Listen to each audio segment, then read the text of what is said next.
Les carottes de glace extraites de l'Antarctique et du Groenland au cours des dernières décennies ont permis aux scientifiques de reconstituer avec une précision remarquable les variations climatiques de notre planète sur plusieurs centaines de milliers d'années.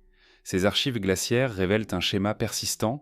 Des périodes glaciaires majeures semblent se répéter approximativement tous les 100 000 ans, entrecoupées d'interglaciaires plus brefs et plus chauds, comme celui dans lequel nous vivons aujourd'hui.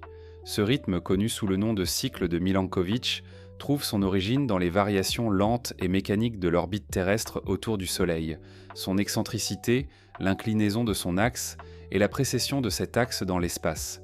Ces paramètres astronomiques modifient la quantité et la répartition de l'énergie solaire reçue à la surface de la Terre.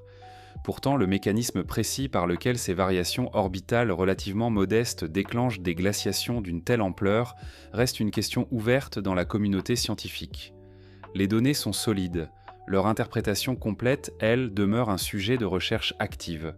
Au cœur du continent antarctique, à plusieurs kilomètres sous la surface de la glace, se trouvent les archives les plus précieuses que la Terre ait jamais produites.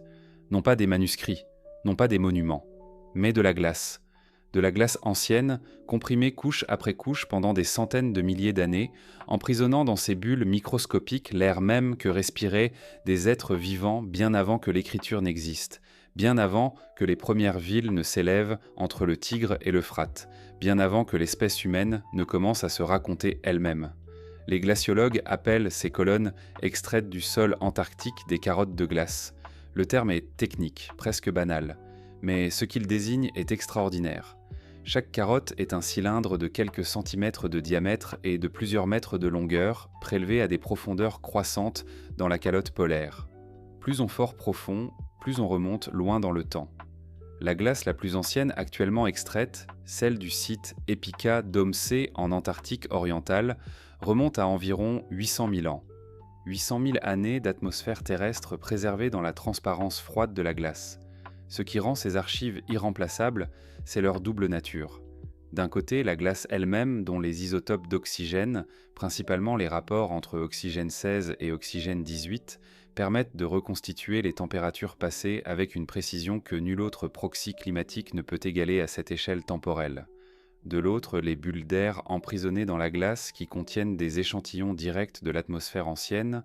On peut mesurer les concentrations de dioxyde de carbone, de méthane, d'oxyde nitreux et d'autres gaz à effet de serre tels qu'ils existaient il y a des dizaines ou des centaines de milliers d'années.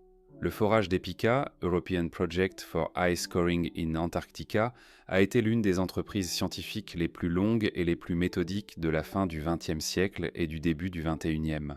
Les équipes internationales ont travaillé pendant des années dans des conditions extrêmes, à des altitudes élevées, dans un froid permanent, pour extraire colonne après colonne de cette mémoire gelée.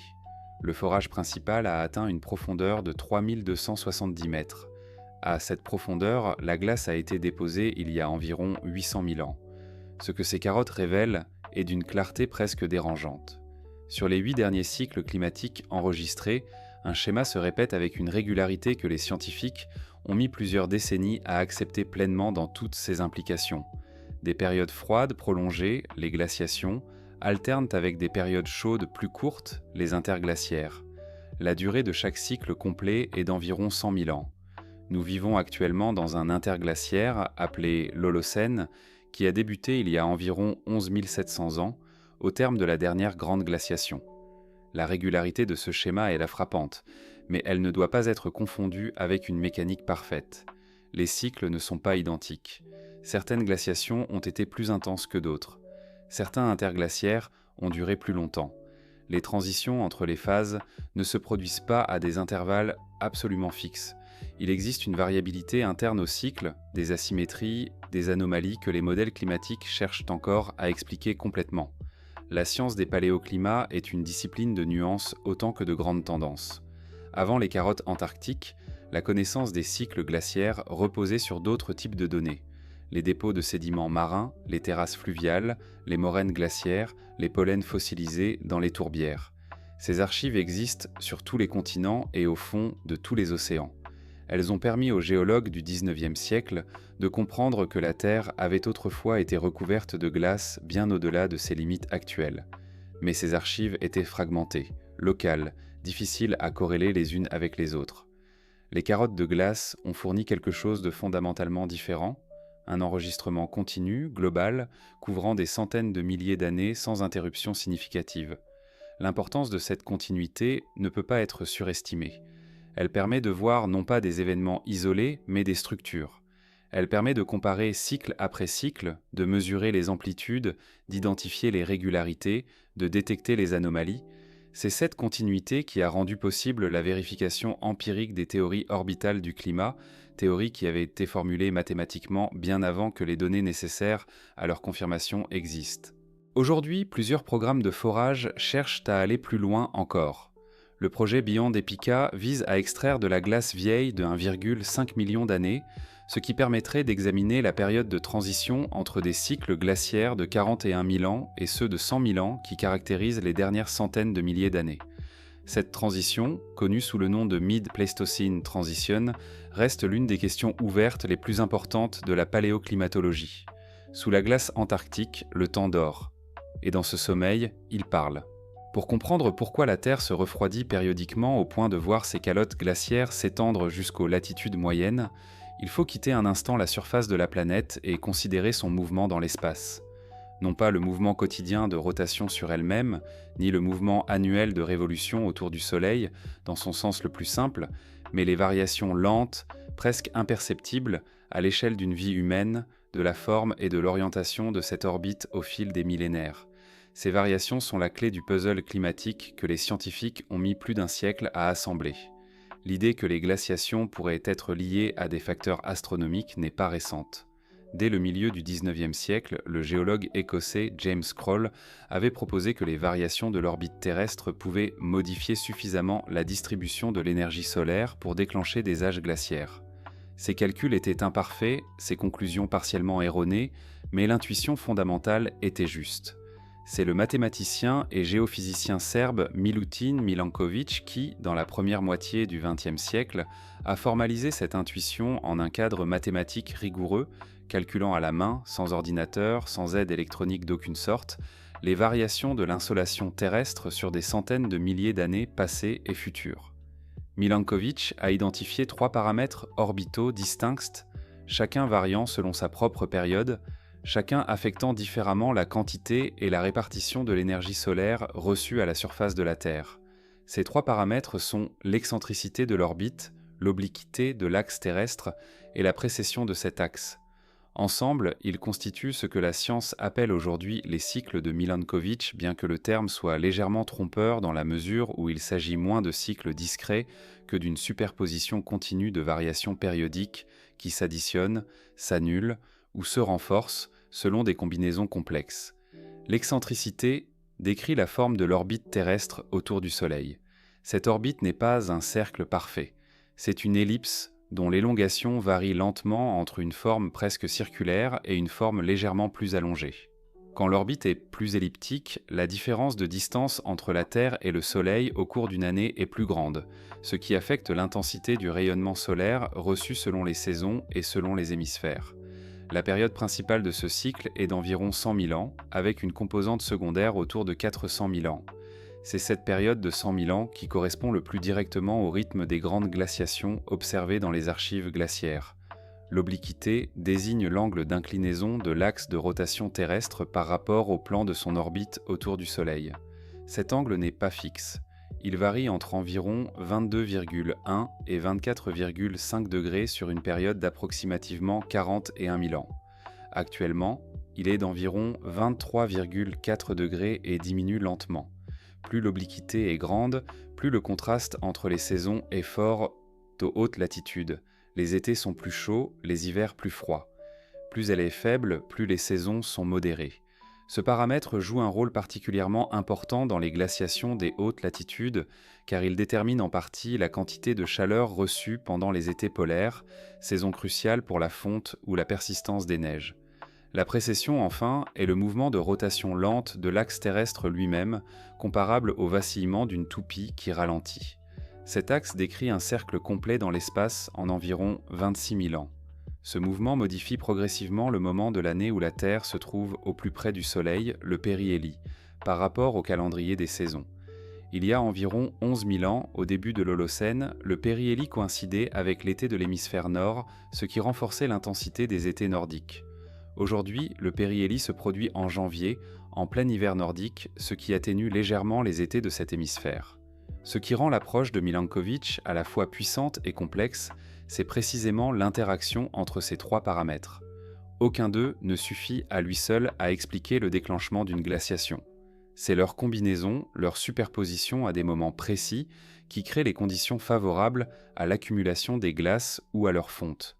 Les périodes où les étés nordiques sont particulièrement frais, parce que l'obliquité est faible, parce que le périhélie est éloigné de l'été, et parce que l'excentricité est suffisante pour accentuer cet effet, sont les périodes où la neige estivale ne fond pas entièrement, s'accumule d'année en année, et peut éventuellement déclencher la rétroaction albédo qui amplifie le refroidissement initial. Quand Milankovitch a publié ses travaux, ils ont été accueillis avec un scepticisme considérable. L'idée que des variations aussi subtiles de la géométrie orbitale puissent provoquer des bouleversements climatiques d'une telle ampleur semblait à beaucoup disproportionnée. Ce n'est qu'en 1976, avec la publication d'une étude fondatrice signée par Hayes, Imbrie et Shackleton dans la revue Science, que les prédictions de Milankovitch ont été confirmées empiriquement par l'analyse de sédiments marins. Les fréquences orbitales étaient bien présentes dans le signal climatique. Le cadre théorique était validé dans ses grandes lignes, mais des questions essentielles demeuraient sans réponse complète, et certaines le demeurent encore aujourd'hui. Milutin Milankovitch est né en 1879 dans le village de Dalj, en Slavonie, région qui appartenait alors à l'Empire austro-hongrois. Il a fait ses études d'ingénierie civile à Vienne, où il a soutenu son doctorat en 1904 et a travaillé plusieurs années dans l'industrie de la construction avant d'accepter une chaire de mathématiques appliquée à l'université de Belgrade en 1909. C'est là, dans ce contexte académique, qu'il a commencé à se poser une question qui allait occuper les 30 années suivantes de sa vie intellectuelle. Est-il possible de construire une théorie mathématique du climat de la Terre, de Mars et de Vénus, fondée uniquement sur les lois de la mécanique céleste et de la physique du rayonnement ? La question était ambitieuse jusqu'à l'arrogance aux yeux de certains de ses contemporains. Mais Milankovitch avait une confiance absolue dans la puissance des mathématiques appliquées à des problèmes physiques bien posés. Il a commencé à calculer méthodiquement les variations de l'insolation terrestre, la quantité d'énergie solaire reçue par unité de surface, en fonction des trois paramètres orbitaux qu'il avait identifiés comme les plus pertinents. Ces calculs, effectués sans aucune aide mécanique ou électronique, ont représenté un travail colossal s'étendant sur des décennies. Le premier paramètre, l'excentricité, mesure le degré d'ellipticité de l'orbite terrestre. Une orbite parfaitement circulaire aurait une excentricité de 0. L'orbite terrestre actuelle a une excentricité d'environ 0,017, ce qui est relativement faible. Mais cette valeur varie entre approximativement 0,005 et 0,058 sur des périodes de l'ordre de 100 000 ans et 400 000 ans, sous l'effet des perturbations gravitationnelles exercées principalement par Jupiter et Saturne. Quand l'excentricité est des plus élevée, la différence entre la distance Terre-Soleil au périhélie et à l'aphélie est plus grande, ce qui amplifie les contrastes saisonniers dans un hémisphère tout en les atténuant dans l'autre. L'effet direct de l'excentricité sur le total annuel d'énergie reçue par la Terre est relativement modeste, de l'ordre de 0,1% entre les extrêmes. Mais son interaction avec les deux autres paramètres peut produire des effets saisonniers et latitudinaux beaucoup plus significatifs. Le deuxième paramètre, l'obliquité, est peut-être le plus intuitif des trois. L'axe de rotation de la Terre n'est pas perpendiculaire au plan de son orbite. Il est incliné, et c'est cette inclinaison qui crée les saisons. Quand l'hémisphère nord est incliné vers le Soleil, c'est l'été boréal. Quand il en est éloigné, c'est l'hiver. L'angle d'inclinaison actuel est d'environ 23,4 degrés, mais il varie entre 22,1 et 24,5 degrés sur une période d'environ 41 000 ans. Cette variation peut sembler minime, mais ses effets sur le climat des hautes latitudes sont substantiels. Une obliquité plus grande signifie des étés plus chauds et des hivers plus froids au pôle. Une obliquité plus faible signifie des étés plus frais aux hautes latitudes, conditions favorables à la persistance des neiges estivales et donc à l'initiation d'une glaciation. La période de 41 000 ans associée à l'obliquité est bien visible dans les archives sédimentaires marines pour les glaciations antérieures à environ 1 million d'années. Avant la mid-Pléistocène transition, les cycles glaciaires suivaient principalement ce rythme de 41 000 ans et non celui de 100 000 ans qui domine depuis lors. Le troisième paramètre, la précession, est le plus complexe à saisir intuitivement. Il s'agit du mouvement de rotation lente de l'axe terrestre lui-même, semblable au vacillement progressif d'une toupie. Sous l'effet des forces gravitationnelles exercées par la Lune et le Soleil sur le renflement équatorial de la Terre, l'axe décrit un cône complet dans l'espace en environ 26 000 ans. Ce mouvement modifie progressivement l'alignement entre le calendrier des saisons et la position de la Terre sur son orbite elliptique. En d'autres termes, il détermine à quel moment de l'année la Terre est la plus proche du Soleil. Actuellement, ce périhélie se produit début janvier, pendant l'hiver de l'hémisphère nord. Il y a environ 11 000 ans, il se produisait en juillet, pendant l'été boréal, ce qui intensifiait les étés nordiques et contribuait à la fin de la dernière glaciation. Dans 11 000 ans environ, le périhélie sera de nouveau proche du solstice d'été boréal. Ce que Milankovitch a compris et que ses calculs ont formalisé, c'est que ces trois paramètres ne s'additionnent pas simplement. Ils interfèrent, ils se superposent selon des combinaisons qui varient continuellement. À certains moments, ils se renforcent mutuellement pour produire des étés particulièrement froids aux hautes latitudes de l'hémisphère nord, condition que Milankovitch identifiait comme la plus favorable à l'initiation d'une glaciation. À d'autres moments, ils se contrarient, produisant des configurations climatiques intermédiaires. La courbe d'insolation que Milankovitch a calculée pour le 65e parallèle nord, latitude choisie parce qu'elle correspond approximativement à la limite méridionale des grandes calottes glaciaires du Pléistocène, est devenue l'une des représentations graphiques les plus connues de la paléoclimatologie. Il faut cependant souligner une limite fondamentale de la théorie de Milankovitch, limite que lui-même reconnaissait partiellement. Les variations d'insolation produites par les paramètres orbitaux sont relativement modestes en termes d'énergie totale annuelle reçue par la planète. Elles ne suffisent pas, à elles seules, à expliquer l'amplitude des refroidissements observés lors des grandes glaciations, des baisses de température moyenne globale de l'ordre de 4 à 7 degrés Celsius par rapport à l'actuel. Pour qu'un signal orbital modeste produise un effet climatique aussi massif, il faut l'intervention de mécanismes amplificateurs internes au système climatique terrestre. Ces rétroactions, albédo, CO2, circulation océanique, sont indispensables à la compréhension complète du phénomène et leur interaction avec le forçage orbital reste un domaine de recherche actif. La théorie de Milankovitch a donc le statut d'un cadre validé mais incomplet. Elle explique le rythme des glaciations. Elle n'explique pas entièrement leur amplitude, ni certaines de leurs asymétries temporelles. Elle reste le point de départ incontournable de toute discussion sérieuse sur les cycles glaciaires, tout en laissant ouvertes des questions que les générations suivantes de climatologues s'emploient encore à résoudre. La question de savoir pourquoi certaines latitudes jouent un rôle plus déterminant que d'autres dans le déclenchement des glaciations est l'une des plus éclairantes de la paléoclimatologie. Elle révèle que le climat de la Terre n'est pas un système homogène où chaque région réagit symétriquement au même forçage. C'est au contraire un système profondément asymétrique dans lequel la géographie des continents, la distribution des océans et la physique particulière des hautes latitudes créent des sensibilités climatiques très différentes selon les régions du globe. Milankovitch avait choisi de centrer ses calculs sur le 65e parallèle nord. Ce choix n'était pas arbitraire. Il reflétait une observation géologique fondamentale. Les grandes calottes glaciaires du Pléistocène, les immenses étendues de glace qui ont recouvert l'Amérique du Nord jusqu'au Missouri, l'Europe jusqu'au nord de l'Allemagne et des îles britanniques, et la Sibérie occidentale, se sont formées et développées à partir de régions situées entre 50 et 70 degrés de latitude nord. Ce sont ces régions qui ont servi de zone de nucléation où la neige estivale a commencé à persister d'une année sur l'autre avant de s'accumuler progressivement en calotte continentale. Pourquoi les hautes latitudes nord plutôt que les hautes latitudes sud ?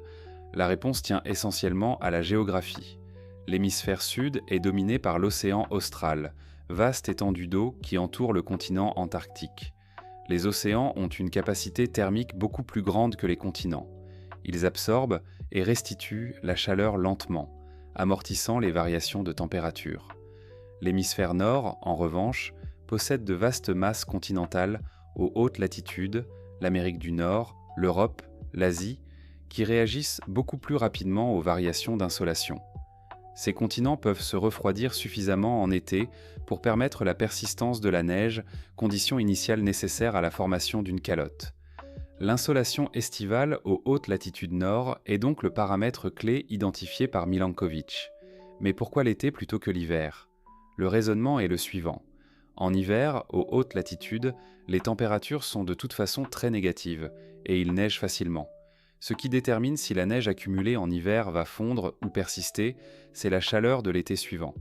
Si les étés sont suffisamment frais pour que la neige hivernale ne fonde pas entièrement, le bilan de masse neigeuse annuelle devient positif. Il s'accumule plus de neige qu'il n'en fond. Année après année, cette accumulation peut conduire à la formation d'un manteau neigeux pérenne, puis d'un glacier, puis d'une calotte continentale. Ce mécanisme est intimement lié au phénomène de l'albédo. La neige et la glace fraîche sont parmi les surfaces les plus réfléchissantes de la planète, avec un albédo pouvant dépasser 0,8, ce qui signifie que plus de 80% du rayonnement solaire incident est renvoyé vers l'espace sans être absorbé. La végétation, en revanche, a un albédo bien plus faible, de l'ordre de 0,1 à 0,2. Les océans ouverts ont un albédo encore plus faible pour les rayons solaires, à incidence élevée. Quand une région se couvre de neige persistante, elle commence donc à réfléchir une fraction beaucoup plus importante du rayonnement solaire qu'elle ne l'absorbait auparavant. Cette réduction de l'absorption d'énergie produit un refroidissement local supplémentaire, qui favorise à son tour l'extension de la couverture neigeuse, qui augmente encore l'albédo, qui accentue encore le refroidissement.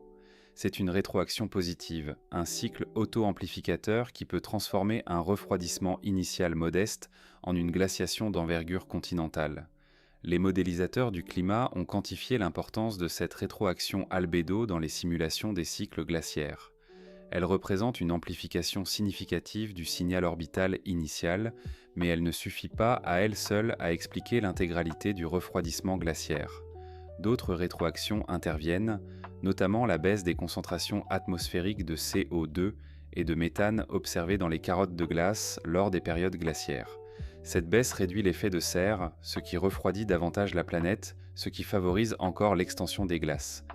L'interaction entre le forçage orbital, la rétroaction albédo et les rétroactions des gaz à effet de serre constituent le cœur du mécanisme glaciaire, mais la façon exacte dont ces éléments s'articulent dans le temps reste un sujet de recherche active.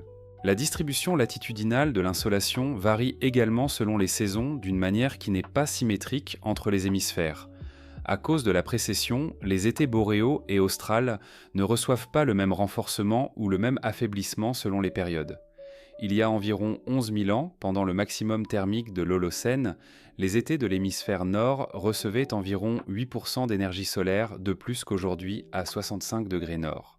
Cette différence, bien que modeste en termes absolus, était suffisante pour maintenir des températures estivales plus élevées, favoriser l'expansion des forêts boréales et contribuer au renforcement de la mousson africaine qui a transformé une partie du Sahara actuel en savane et en lac.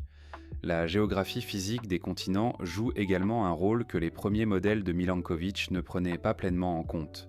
Les chaînes de montagnes, les détroits océaniques, la configuration des bassins océaniques, tous ces éléments influencent les patterns de circulation atmosphérique et océanique, et donc la façon dont la chaleur est transportée des tropiques vers les pôles.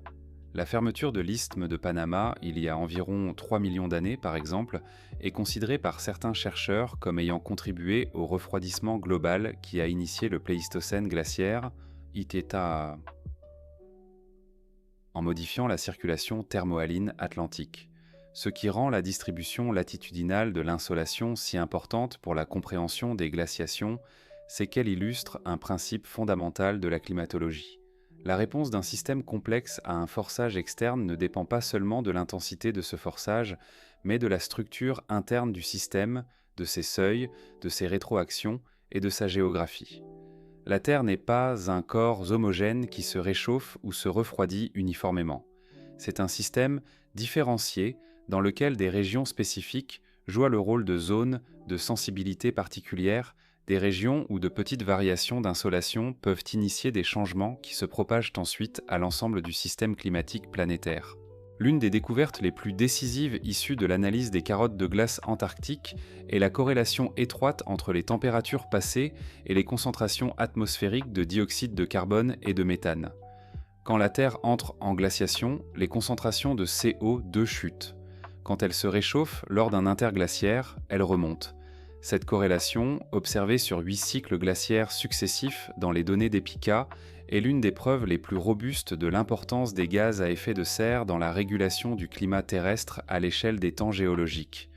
Mais cette corrélation soulève immédiatement une question d'une importance considérable et qui a alimenté des débats scientifiques intenses pendant plusieurs décennies.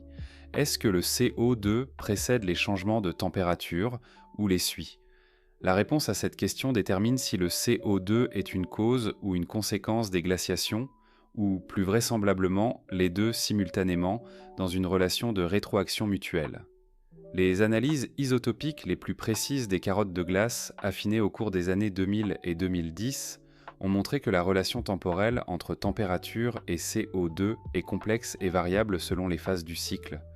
Lors des déglaciations, les transitions rapides de la glaciation vers l'interglaciaire, le CO2 semble légèrement en retard sur le réchauffement aux hautes latitudes sud de quelques centaines à quelques milliers d'années. Cette observation a parfois été présentée, de manière trompeuse, comme une preuve que le CO2 ne peut pas être une cause du réchauffement. C'est une interprétation incorrecte du signal.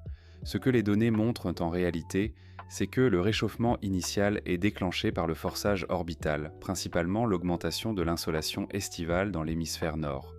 Ce réchauffement initial déstabilise les réservoirs de carbone de l'océan austral, qui libèrent du CO2 dissous dans l'atmosphère.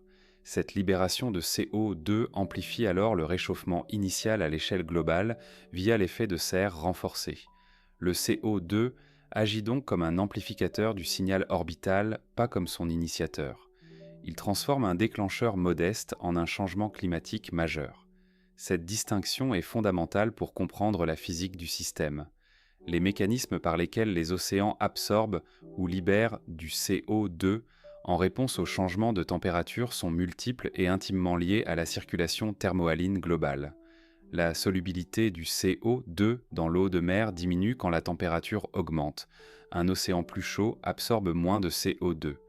Inversement, les eaux froides des hautes latitudes, particulièrement dans l'océan austral, absorbent efficacement le CO2 atmosphérique et le transportent vers les profondeurs via la circulation de plongée des eaux denses. Lors des périodes glaciaires, cette pompe biologique et physique est plus active, contribuant à maintenir les concentrations atmosphériques de CO2 à des niveaux plus faibles. Les données des carottes de glace montrent que lors du dernier maximum glaciaire, il y a environ 20 000 ans, les concentrations atmosphériques de CO2 étaient d'environ 180 parties par million, à comparer aux 280 parties par million de l'ère pré-industrielle et aux valeurs actuelles dépassant 420 parties par million. Cette différence de 100 parties par million entre le maximum glaciaire et l'ère pré-industrielle représente une contribution à la baisse de température globale estimée entre 1,5 et 3 degrés Celsius, selon les modèles. Ce n'est pas la totalité du refroidissement glaciaire, mais c'est une contribution majeure, comparable en magnitude à la rétroaction albédo. Le méthane suit un schéma similaire, mais avec des variations plus rapides et de plus grande amplitude relative. Ces concentrations glaciaires tombent à environ 350 à 400 parties par milliard, contre 700 parties par milliard environ lors des interglaciaires pré-industriels.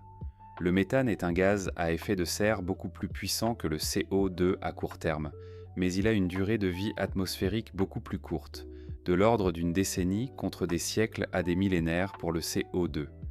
Ces variations rapides dans les carottes de glace reflètent principalement les changements dans l'étendue des zones humides tropicales, qui sont les principales sources naturelles de méthane atmosphérique. Ces zones humides s'expandent lors des interglaciaires humides et se contractent lors des glaciations plus sèches. L'oxyde nitreux, troisième gaz à effet de serre significatif enregistré dans les carottes de glace, suit également les cycles glaciaires, bien que ces variations soient moins bien comprises que celles du CO2 et du méthane. Ces sources, principalement les sols et les océans, répondent aux changements de température, d'humidité et d'activité biologique de manière complexe. Sa contribution au forçage radiatif glaciaire-interglaciaire est estimée à quelques dixièmes de degrés Celsius, plus modeste que celle du CO2 mais non négligeable. Ce qui rend les rétroactions des gaz à effet de serre particulièrement importantes dans la dynamique glaciaire, c'est leur caractère global. Tandis que la rétroaction albédo est principalement locale, elle amplifie le refroidissement dans les régions couvertes de glace, la rétroaction par le CO2 affecte l'ensemble de la planète simultanément. Un CO2 atmosphérique plus faible réduit l'effet de serre non seulement aux hautes latitudes, mais aussi aux tropiques et dans l'hémisphère sud, contribuant à synchroniser le refroidissement à l'échelle planétaire, malgré des forçages orbitaux qui sont essentiellement hémisphériques dans leur expression. Cette synchronisation globale est une observation importante, mais qui reste partiellement inexpliquée. Les données paléoclimatiques montrent que les glaciations et les déglaciations se produisent à peu près simultanément dans les deux hémisphères, avec un décalage de quelques siècles au plus. Or, les forçages orbitaux qui initient ces transitions, principalement les variations d'insolation estivale aux hautes latitudes nord, sont d'abord et avant tout hémisphériques. Le mécanisme de transmission du signal climatique d'un hémisphère à l'autre en quelques siècles implique nécessairement des telles connexions rapides, probablement via la circulation océanique globale et les variations de CO2 atmosphériques qui agissent comme un signal uniforme pour toute la planète. La compréhension des rétroactions atmosphériques dans les cycles glaciaires a une résonance particulière dans le contexte du changement climatique actuel. Les mêmes mécanismes physiques, effet de serre, rétroaction albédo, rôle des océans comme réservoir de carbone, sont à l'œuvre aujourd'hui, mais dans un sens opposé et à une vitesse sans précédent dans les archives paléoclimatiques. Les concentrations actuelles de CO2 dépassent toutes les valeurs enregistrées dans les 800 000 ans couverts par les carottes d'Epica. Cette comparaison n'est pas une analogie parfaite. Les conditions initiales sont différentes, la vitesse d'augmentation est différente, mais elle souligne l'importance des rétroactions des gaz à effet de serre dans la sensibilité climatique de la Terre. Reconstituer l'étendue exacte des calottes glaciaires du passé est une entreprise paléogéographique de longue haleine qui mobilise des disciplines aussi diverses que la géomorphologie, la géochimie, la sédimentologie marine et la modélisation numérique.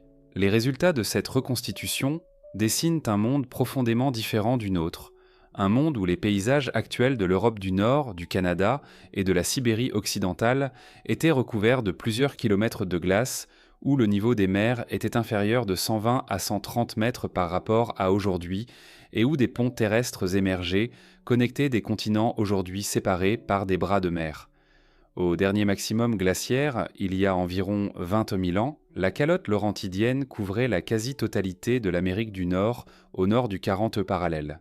Son épaisseur atteignait par endroits 3 à 4 km au-dessus du bouclier canadien. Son bord méridional s'étendait approximativement le long d'une ligne reliant l'actuel État de Washington à New York en passant par le Missouri et l'Ohio.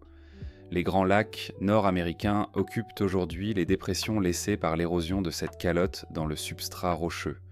Le poids de la glace a déprimé la croûte terrestre de plusieurs centaines de mètres, et ce rebond isostatique se poursuit encore aujourd'hui. Certaines régions du Canada et de la Scandinavie remontent de quelques millimètres par an sous l'effet de ce rebond post-glaciaire, plusieurs millénaires après la fonte des glaces. En Europe, la calotte phénoscandienne couvrait l'ensemble des pays scandinaves, une grande partie de la Finlande, des pays baltes, et s'étendait vers le sud jusqu'en Pologne et en Allemagne du Nord. Elle atteignait l'île de Grande-Bretagne par l'ouest, couvrant l'Écosse et le nord de l'Angleterre. La Manche n'existait pas sous sa forme actuelle. Avec un niveau marin inférieur de 120 mètres, la Manche était une vaste plaine fluviale traversée par un fleuve qui drainait les eaux de la Tamise et du Rhin vers un Atlantique plus éloigné. La Grande-Bretagne était physiquement connectée au continent européen. La mer du Nord était en grande partie émergée, formant ce que les archéologues appellent la Doggerland, une région terrestre qui était habitée par des populations de chasseurs-cueilleurs et qui a été submergée lors de la remontée du niveau marin à partir d'environ 12 000 ans avant le présent. En Asie, la situation était plus complexe. La Sibérie occidentale a été partiellement englacée lors de certaines glaciations, mais la sécheresse extrême liée au refroidissement climatique a limité les précipitations nécessaires à la formation de grandes calottes dans certaines régions.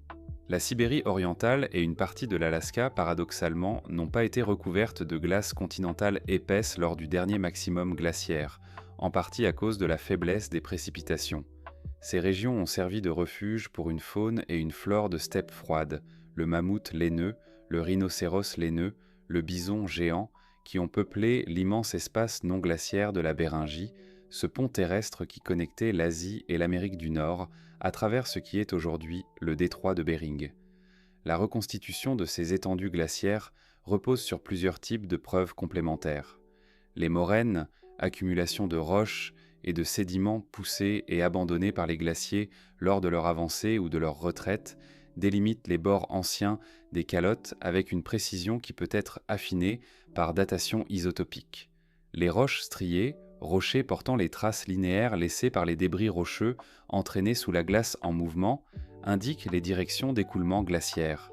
Les erratiques, rochers transportés par les glaciers et déposés loin de leurs roches-mères, permettent de reconstituer les trajectoires d'écoulement et parfois d'estimer les épaisseurs de glace. Les sédiments marins fournissent une perspective complémentaire.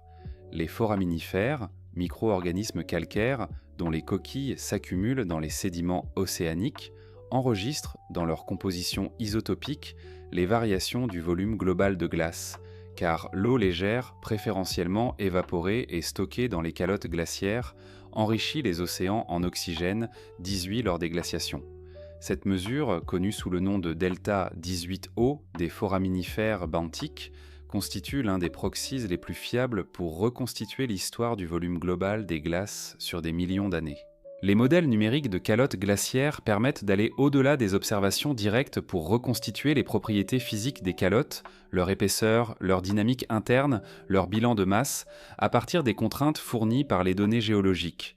Ces modèles montrent que les calottes laurentidiennes et phénoscandiennes n'étaient pas des masses statiques et homogènes, mais des systèmes dynamiques parcourus par des flux de glace rapides, les ice streams, capables de transporter d'immenses quantités de glace vers leurs marges et de les véler dans l'océan sous forme d'icebergs. Ces vélages massifs d'icebergs ont laissé des traces dans les sédiments de l'Atlantique Nord sous forme de couches riches en fragments rocheux détritiques d'origine continentale, les couches de Heinrich, découvertes par le géologue Hartmut Heinrich en 1988. Ces événements périodiques de décharge massive de la calotte laurentidienne, dont les causes sont encore débattues, ont eu des répercussions climatiques à l'échelle de l'Atlantique Nord, perturbant la circulation thermohaline et refroidissant brusquement les régions adjacentes. La géographie des calottes glaciaires anciennes n'est pas seulement un sujet d'intérêt géologique. Elle a des implications directes pour la compréhension de la préhistoire humaine. Les mouvements des populations de l'espèce Homo sapiens et de ses prédécesseurs ont été profondément influencés par l'avancée et le retrait des glaces, par les variations du niveau marin et par les transformations des écosystèmes associés au changement climatique. Les refuges glaciaires, régions restées habitables lors des maxima glaciaires, ont joué un rôle important dans la diversification génétique et culturelle des populations humaines. La Doggerland submergée, les ponts terrestres de la Béringie, les savanes du nord de l'Afrique transformées en désert ou en paysages verdoyants selon les phases climatiques, tous ces éléments géographiques ont façonné les trajectoires des migrations humaines et la distribution des cultures préhistoriques. Les témoignages que les glaciations laissent dans le paysage sont d'une lisibilité remarquable pour un œil formé à les interpréter. La géomorphologie glaciaire, l'étude des formes de relief créées par l'action des glaciers, constitue l'un des chapitres les plus visuellement saisissants de la géologie. Des fjords de Norvège aux lacs en chapelet des Alpes, des plaines à blocs erratiques du Midwest américain au Drumline, alignées de l'Irlande du Nord, les traces de l'action glaciaire se lisent dans le paysage à des échelles allant du rocher individuel à la formation continentale. Le glacier n'est pas un agent passif de transport. C'est un agent actif d'érosion, de transport et de dépôt d'une efficacité extraordinaire. Sa base, soumise à des pressions considérables et parcourue par des eaux de fonte sous-glaciaires, arrache littéralement le substrat rocheux, le fragmente, le transporte et le dépose loin de sa source. Ce processus, répété sur des centaines de milliers d'années et sur des milliers de kilomètres carrés, a profondément remodelé les topographies des continents de l'hémisphère nord. Les cirques glaciaires, ces amphithéâtres rocheux en forme de demi-bol creusés par les glaciers alpins à leur tête, sont parmi les formes les plus reconnaissables du paysage de montagne. Ils se forment par l'action combinée du gel-dégel, de l'érosion sous-glaciaire et du mouvement rotatif de la glace à la tête du glacier. Quand deux cirques se développent dos à dos sur un même versant montagneux, ils découpent progressivement une arête rocheuse aiguë, une arête dont les formes caractéristiques ponctuent les horizons des Alpes, des Pyrénées, des Andes et de la plupart des massifs montagneux du monde ayant connu une glaciation significative. Les vallées glaciaires se distinguent des vallées fluviales par leur profil transversal en U, résultat de l'érosion latérale et verticale uniforme exercée par la masse de glace qui les occupait, contre le profil en V des vallées creusées par l'érosion fluviale concentrée au fond du lit. Quand la mer envahit une ancienne vallée glaciaire lors de la remontée post-glaciaire du niveau marin, elle crée un fjord. La Norvège, avec ses milliers de kilomètres de fjords, est l'expression géomorphologique la plus spectaculaire de cette combinaison entre érosion glaciaire profonde et transgression marine post-glaciaire. Les drumlins sont des formes de terrain tout à fait distinctes. Ce sont des collines allongées, orientées dans la direction d'écoulement du glacier qui les a formées, composées de till, le mélange non trié de sédiments de toute taille déposés directement par la glace. Leur mécanisme de formation est encore l'objet de débats parmi les géomorphologues. Ont-ils été modelés sous un glacier actif ou déposés progressivement à l'interface glace-substrat ? Les deux mécanismes ont probablement joué un rôle selon les contextes. Les champs de drumlins, des centaines ou des milliers de drumlins alignés dans la même direction, couvrent de vastes portions de l'Irlande du Nord, de l'Écosse, du nord de l'Angleterre et de nombreuses régions du Canada et du nord des États-Unis. Les kettles sont des dépressions circulaires formées par la fonte de blocs de glace morte, fragments de glace détachés du glacier et enterrés sous des dépôts de sédiments fluvio-glaciaires. Quand la glace fond, le sédiment sous-jacent s'effondre, créant une dépression qui peut se remplir d'eau pour former un lac de kettle. Ces lacs, caractéristiques des plaines proglaciaires du Minnesota, du Wisconsin et du Canada central, font partie des paysages les plus reconnaissables des régions déglacées de l'Amérique du Nord. Les esquerres sont des crêtes sinueuses de sédiments stratifiés, sable et gravier, déposés par des cours d'eau qui circulaient dans des tunnels sous-glaciaires. Quand le glacier fond, ces dépôts fluvio-glaciaires restent en place, formant des crêtes qui suivent les anciens tracés des tunnels sous-glaciaires à travers le paysage. Les esquerres sont particulièrement abondants en Finlande, en Suède et au Canada, où ils s'étendent parfois sur des centaines de kilomètres. Ils constituent des ressources importantes en granulats pour la construction et leur topographie distinctive influence la distribution des habitats et des espèces dans les paysages post-glaciaires. La datation de ces formes et dépôts glaciaires a été révolutionnée par plusieurs méthodes développées au cours des dernières décennies.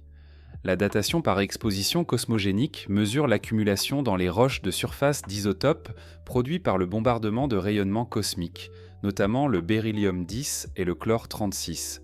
Une surface rocheuse exposée à la surface depuis que la glace l'a abandonnée accumule ces isotopes à un taux connu, permettant de calculer la durée depuis laquelle elle a été déglacée.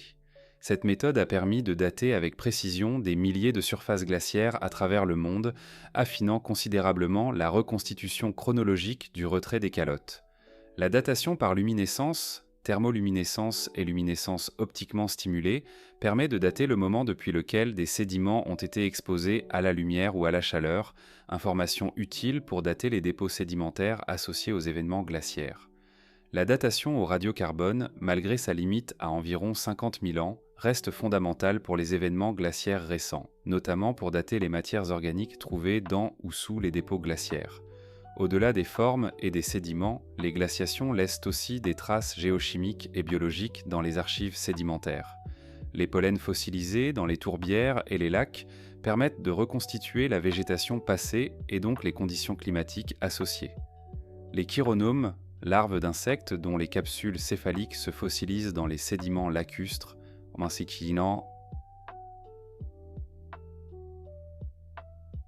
sont d'excellents indicateurs de la température des eaux lacustres estivales. Les ostracodes, les diatomées et d'autres micro-organismes aquatiques contribuent chacun à leur manière à enrichir la reconstitution des environnements glaciaires et périglaciaires. L'ensemble de ces témoignages géologiques, interprétés à la lumière des théories orbitales et des archives glaciaires, composent une image cohérente mais encore incomplète des cycles glaciaires.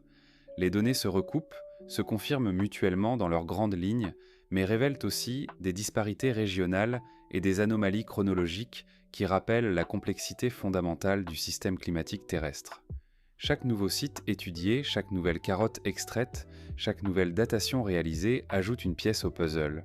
Un puzzle dont la complexité, loin de se réduire avec l'accumulation des données, semble parfois s'approfondir. La relation entre les cycles glaciaires et l'histoire de l'espèce humaine est l'une des questions les plus fascinantes de la paléoanthropologie. Elle invite à considérer l'humanité non pas comme une espèce qui s'est développée dans un environnement stable et favorable, mais comme un lignage évolutif qui s'est forgé dans la variabilité climatique, qui a survécu à des bouleversements environnementaux répétés et dont les migrations, les extinctions locales et les expansions ont été rythmées en partie par les oscillations du climat. Le genre Homo a émergé en Afrique il y a environ 2 à 3 millions d'années, au moment précisément où le Pléistocène commençait à se caractériser par des cycles glaciaires de plus en plus prononcés. Cette coïncidence chronologique n'est probablement pas un hasard. Plusieurs chercheurs ont proposé que la variabilité climatique croissante du Pléistocène a créé des pressions sélectives qui ont favorisé le développement de capacités cognitives et comportementales plus flexibles, la capacité à modifier son comportement alimentaire, ses stratégies de subsistance et ses déplacements en réponse à des environnements changeants. La variabilité environnementale comme moteur de l'évolution cognitive est une hypothèse qui reste difficile à tester directement mais qui est cohérente avec les données disponibles. Les premières sorties d'Homo erectus hors d'Afrique, il y a environ 1,8 million d'années, se sont produites dans un contexte de variation climatique importante. Les routes de dispersion disponibles dépendaient directement des conditions environnementales. Les corridors à travers le Proche-Orient et l'Afrique du Nord étaient ouverts lors des périodes humides et se fermaient lors des périodes arides. Le nord de l'Afrique, aujourd'hui dominé par le Sahara, a connu des périodes vertes, les Sahara verts, lors des maxima de mousson associés aux variations de précession, quand l'insolation estivale de l'hémisphère nord était particulièrement forte. Ces périodes humides ont facilité les dispersions d'hominidés et de faune entre l'Afrique subsaharienne et le reste de l'Ancien Monde. Les Néandertaliens, qui ont peuplé l'Europe et le Proche-Orient pendant plusieurs centaines de milliers d'années, ont vécu à travers de nombreux cycles glaciaires. Les analyses génétiques modernes de l'ADN néandertalien, extrait de fossiles, ont montré que les populations néandertaliennes ont subi de sévères contractions lors des maxima glaciaires, se réfugiant dans des régions plus méridionales comme la péninsule ibérique, les Balkans et le Proche-Orient, avant de se redispersant lors des interglaciaires. Ces cycles de contraction et d'expansion ont probablement contribué à la différenciation génétique entre populations néandertaliennes régionales. L'arrivée d'Homo sapiens en Europe, il y a environ 45 000 ans, s'est produite pendant une période d'oscillation climatique rapide, le stade isotopique 3.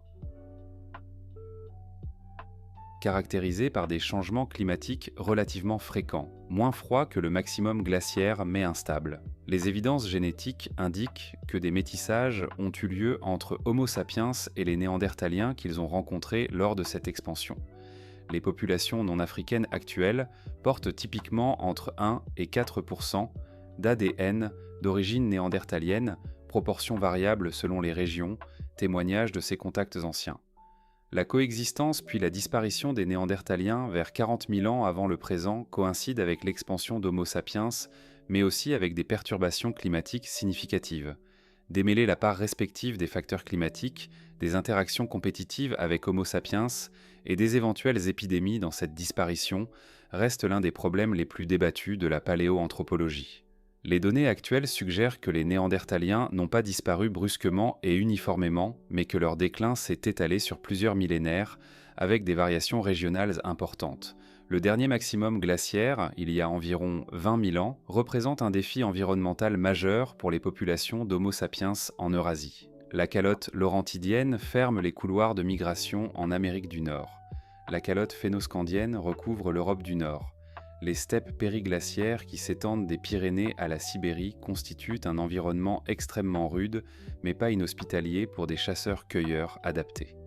Les analyses génétiques de populations fossiles et actuelles révèlent une fragmentation des populations humaines en plusieurs lignages génétiques distincts lors de cette période, correspondant probablement à des populations isolées dans des refuges régionaux, l'Europe du Sud-Ouest, les Balkans, le Proche-Orient, l'Asie centrale. C'est précisément dans ce contexte de pression environnementale maximale que certaines des expressions artistiques les plus remarquables du Paléolithique supérieur ont été produites. Les peintures des grottes de Lascaux en Dordogne, de Chauvet en Ardèche, d'Altamira en Espagne datent pour la plupart de cette période ou de ses environs immédiats. Leur interprétation reste débattue, rituels chamaniques, cartographie du territoire, communication sociale, représentation mythologique, mais leur existence témoigne sans ambiguïté de capacités cognitives et symboliques pleinement développées dans des populations qui vivaient dans des conditions environnementales extrêmement difficiles. La déglaciation rapide qui commence il y a environ 18 000 ans et s'accélère entre 14 000 et 11 000 ans avant le présent a eu des conséquences profondes sur les populations humaines. La remontée du niveau marin a submergé des zones côtières autrefois habitées, la Doggerland en mer du Nord, des régions importantes de l'Asie du Sud-Est, des portions du littoral américain, emportant avec elles les traces archéologiques des populations qui y vivaient. Cette submersion représente un biais important dans notre connaissance des populations côtières du Paléolithique tardif et du Mésolithique. La stabilisation du climat au début de l'Holocène, il y a environ 11 700 ans, a coïncidé avec l'émergence des premières économies agricoles dans plusieurs régions du monde. Le Proche-Orient, la Chine, la Mésoamérique, la Nouvelle-Guinée, dans ces régions géographiquement distinctes, des populations humaines ont indépendamment commencé à cultiver des plantes et à élever des animaux dans le millénaire suivant la stabilisation climatique. Cette convergence chronologique a alimenté le débat sur la relation entre stabilité climatique et émergence de l'agriculture. Une hypothèse influente propose que la variabilité climatique du Pléistocène tardif empêchait le développement de systèmes agricoles fiables, et que c'est la stabilité relative de l'Holocène qui a rendu possible, et peut-être nécessaire avec une densification des populations, la transition vers l'agriculture.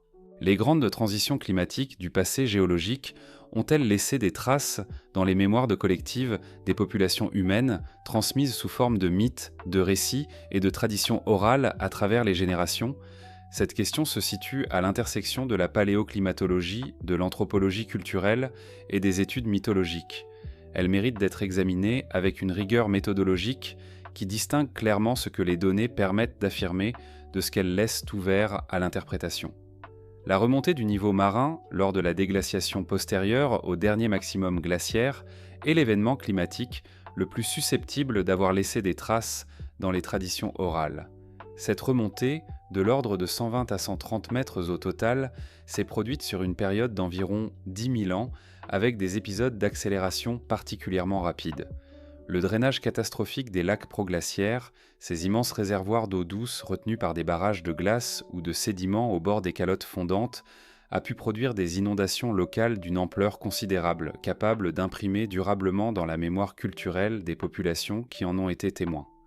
Les traditions de déluge sont présentes dans les mythologies de civilisations extraordinairement diverses, sur tous les continents habités. Les exemples les plus connus dans le monde occidental, le récit de Noé dans la Bible hébraïque, l'épopée de Gilgamesh en Mésopotamie, le mythe d'Ogyge en Grèce ancienne, ont souvent été rapprochés d'événements géologiques réels. La thèse avancée par les géologues William Ryan et Walter Pittman dans leur ouvrage de 1997 proposait que l'inondation rapide de la dépression de la mer Noire il y a environ 7600 ans, lors de la percée des eaux méditerranéennes à travers le Bosphore, pourrait être à l'origine des traditions de déluge du Proche-Orient. Cette hypothèse a été partiellement corroborée par des données sédimentaires et archéologiques, bien que son ampleur et sa brutalité continuent d'être débattues. Les traditions nordiques offrent un cas particulièrement intéressant pour la question des mémoires climatiques.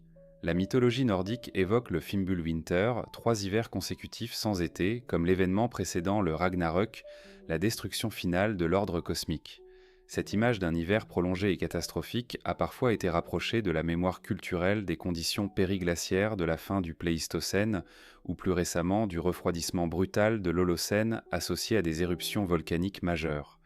La difficulté méthodologique est considérable. comment distinguer une réminiscence authentique d'un événement climatique passé d'un archétype mythologique universel, généré indépendamment par l'imagination humaine face à l'hostilité de l'hiver?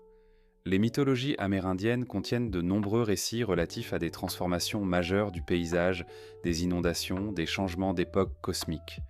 Les traditions des peuples côtiers du Pacifique Nord-Ouest et d'Alaska évoquent parfois des transformations du littoral, des inondations de terre jadis émergées, qui pourraient refléter des souvenirs de la remontée du niveau marin post-glaciaire et de la submersion progressive de la Béringie.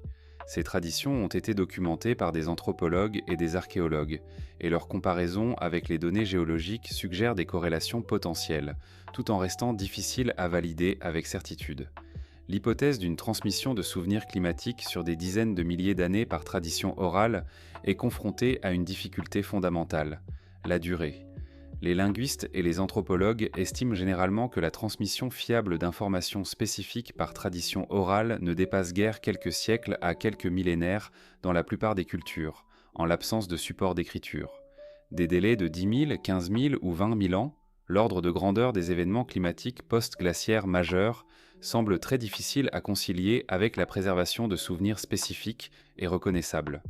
Une approche alternative, développée notamment par le géologue australien Patrick Nunn et le linguiste Nicholas Reid, propose que certaines traditions orales aborigènes australiennes pourraient conserver des souvenirs de la remontée du niveau marin post-glaciaire il y a environ 7 000 à 10 000 ans, une période bien au-delà de ce qu'on suppose habituellement possible pour la transmission orale.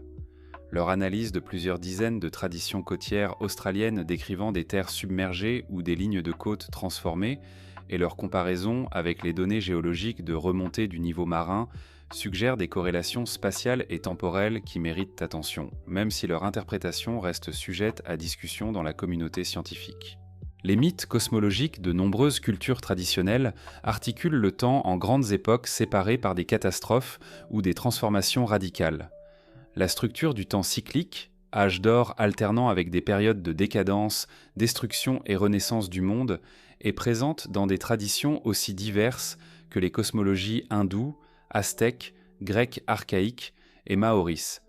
Certains chercheurs ont proposé que cette structure cyclique pourrait refléter une perception diffuse des grandes alternances climatiques, mais cette hypothèse reste très spéculative et difficile à distinguer d'une tendance générale de la pensée mythologique à organiser le temps en séquences alternées. Ce qui peut être affirmé avec plus de solidité, c'est que les transitions climatiques majeures ont eu des effets concrets et documentés sur les populations humaines: migration, extinction locale, transformation des modes de subsistance, qui ont nécessairement créé des ruptures culturelles et des réorganisations des traditions. Dans ce sens, même si la mémoire spécifique de l'événement climatique lui-même ne survit pas sous forme reconnaissable, les structures sociales et culturelles héritées de ces adaptations portent indirectement la marque des contraintes environnementales du passé. Les traditions mythologiques relatives au froid, à la glace et aux hivers éternels méritent d'être étudiées avec soin, comme documents culturels, comme expression de l'expérience humaine face à un environnement hostile et comme matériaux pour réfléchir à la façon dont les sociétés construisent du sens autour de l'expérience climatique. Mais l'archéologie et la paléoclimatologie restent les sources les plus fiables pour reconstituer ce qui s'est réellement passé. La mythologie peut orienter les questions, enrichir les perspectives et rappeler que le climat n'est pas seulement une réalité physique, mais une expérience humaine profonde. Elle ne peut pas, à elle seule, constituer une preuve de ce que le passé a réellement été. Parmi toutes les questions ouvertes de la paléoclimatologie, celle que les spécialistes appellent le problème des 100 000 ans est peut-être la plus fondamentale et la plus inconfortable. Elle révèle une lacune au cœur même de la théorie de Milankovitch, une lacune que des décennies de recherche intensive n'ont pas encore comblée de manière pleinement satisfaisante. Le problème se formule simplement.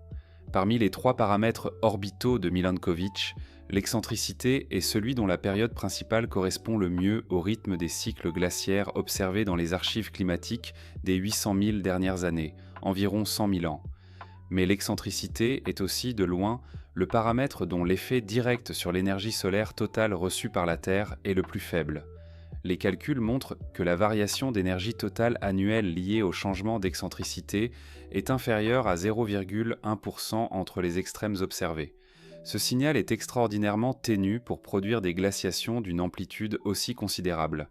En comparaison, l'obliquité, dont la période est de 41 000 ans, produit des variations d'insolation saisonnière et latitudinale bien plus importantes à ces latitudes critiques. L'effet de l'obliquité sur l'insolation estivale aux hautes latitudes est plusieurs fois plus grand que celui de l'excentricité. Pourtant, pour les 800 000 dernières années, ce n'est pas le cycle de 41 000 ans qui domine le signal climatique dans les archives glaciaires, mais bien celui de 100 000 ans. Pourquoi le système climatique terrestre résonne-t-il si fortement à un forçage aussi faible, au détriment d'un forçage beaucoup plus puissant ? Cette question a reçu de nombreuses réponses partielles au cours des dernières décennies, sans qu'aucune n'ait fait l'unanimité. La première famille d'explications invoque des mécanismes non linéaires dans le système climatique. Un système non linéaire peut répondre de manière amplifiée à de petits forçages périodiques si ces forçages coïncident avec des seuils internes du système, ce qu'on appelle parfois la résonance stochastique ou les bifurcations. Dans ce cadre, le cycle de 100 000 ans de l'excentricité pourrait agir comme un régulateur de phase, synchronisant des oscillations internes du système climatique dont la période naturelle serait voisine de 100 000 ans. L'excentricité ne causerait pas directement les glaciations par son forçage radiatif, mais modulerait le moment où des transitions internes se produisent. La deuxième famille d'explications met en avant le rôle du CO2 et des rétroactions des gaz à effet de serre. Comme discuté précédemment, le CO2 agit comme un amplificateur global du signal climatique. Certains modèles proposent que les variations de CO2 liées au changement d'océan profond et de circulation thermohaline ont une dynamique propre capable de générer des oscillations d'une période proche de 100 000 ans qui se synchroniseraient avec le forçage orbital de l'excentricité pour produire les cycles observés. Dans ce scénario, c'est l'interaction entre la dynamique interne du carbone océanique et le forçage orbital qui génère le cycle dominant, plutôt que le forçage orbital seul. Une troisième piste, explorée par le physicien Peter Hybers et ses collaborateurs, propose que les cycles de 100 000 ans observés depuis la Mid-Pléistocène transition pourraient résulter d'une skipping, un saut, des cycles de 41 000 ans. Dans ce modèle, les glaciations ne se produiraient pas à chaque cycle de 41 000 ans de l'obliquité, mais seulement tous les 2 ou 3 cycles, c'est-à-dire approximativement tous les 80 000 à 120 000 ans. Les conditions nécessaires pour terminer une glaciation, un minimum suffisant de CO2, une configuration orbitale favorable, une extension suffisante des calottes, ne seraient réunies qu'à certains cycles, produisant ainsi une périodicité apparente de 100 000 ans qui serait en réalité une conséquence de l'obliquité et non de l'excentricité. La Mid-Pléistocène, transition elle-même, cette transition entre des cycles de 41 000 ans et des cycles de 100 000 ans qui s'est produite entre environ 1,2 million et 800 000 ans avant le présent, est un phénomène qui doit être expliqué par toute théorie des cycles glaciaires. Or, les paramètres orbitaux n'ont pas changé de manière significative lors de cette transition. Les variations d'excentricité, d'obliquité et de précession suivaient les mêmes lois physiques avant et après la transition. Ce qui a changé, c'est la réponse du système climatique terrestre à ces forçages. Cette observation suggère que quelque chose a évolué dans le système climatique interne, dans la dynamique des calottes, dans la chimie du carbone océanique ou dans la topographie des substrats sous-glaciaires, qui a modifié le mode de réponse de la Terre aux forçages orbitaux. Une hypothèse influente propose que l'érosion progressive du substrat sous les grandes calottes de l'hémisphère nord a joué un rôle clé dans la Mid-Pléistocène transition. Au début du Pléistocène, les régions qui allaient accueillir les grandes calottes glaciaires étaient couvertes de régolithes, une couche de roches altérée et friable, héritée des longues périodes sans glaciation. Ce régolithe lubrifie la base de la calotte, facilitant son écoulement et limitant son épaississement. Au fur et à mesure que les cycles glaciaires répétés ont érodé ce régolithe et exposé le substrat rocheux dur, les calottes ont pu s'épaissir davantage, acquérir une plus grande inertie thermique et résister plus longtemps avant de fondre. Cet épaississement progressif des calottes aurait modifié leur dynamique, favorisant l'émergence de cycles plus longs et plus amples. Cette hypothèse dite du dirty ice ou du substrat rocheux a le mérite d'expliquer à la fois la transition elle-même et l'absence de changement des paramètres orbitaux lors de cette transition. Elle reste cependant difficile à tester directement, l'érosion glaciaire des temps anciens ne laisse pas de traces faciles à dater et à quantifier dans le registre géologique. Les modèles numériques qui l'intègrent produisent des résultats encourageants, mais les incertitudes restent significatives. Ce que le problème des 100 000 ans révèle fondamentalement, c'est que le système climatique terrestre n'est pas un simple transducteur linéaire des forçages orbitaux.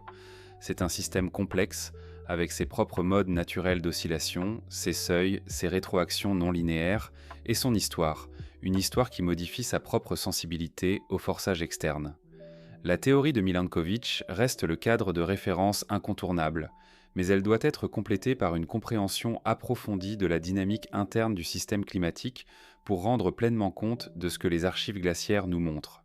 Élargir la perspective des cycles glaciaires terrestres à l'échelle du système solaire permet de tester si les mécanismes identifiés pour la Terre, forçages orbitaux, rétroaction atmosphérique, dynamique des calottes, sont des phénomènes propres à notre planète ou des manifestations de processus plus universels gouvernant le comportement climatique des corps planétaires.